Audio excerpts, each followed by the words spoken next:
Today is March 17th, and in this week's Pause and Listen, we're going to continue to practice placing ourselves before the Lord so that we can receive from Him. And this time it's not necessarily because we're facing overwhelming odds like King Jehoshaphat and Judah faced that we looked at last week in 2 Chronicles 20, and not because we're feeling powerless or don't know what to do. But this time we're going to practice listening for insight without that sense of crisis or urgency.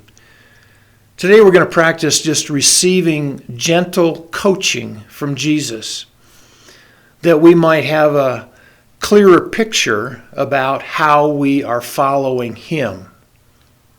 In a broad sense, Jesus guided His disciples progressively through different stages of apprenticeship.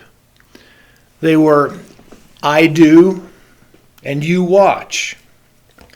I do, and you help. And then you do, and I'll help.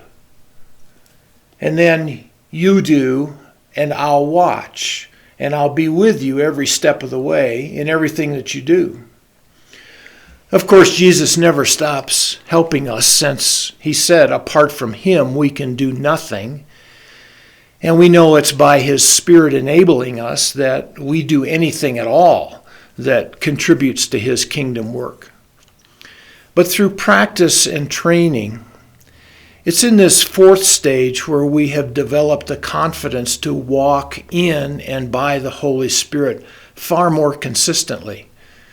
We start to take the initiative and walk in the freedom to be and do what God has created us to be and do. And we find ourselves responding much more quickly and saying yes to the opportunities to do the things that Jesus did. Each of us that have chosen to follow Jesus are somewhere in that apprentice process. The question is, do you have a sense of where you are at? So I encourage you this week to just take some time to pause and think about those four stages and ask the Lord to help you have an honest and clear picture of where you are.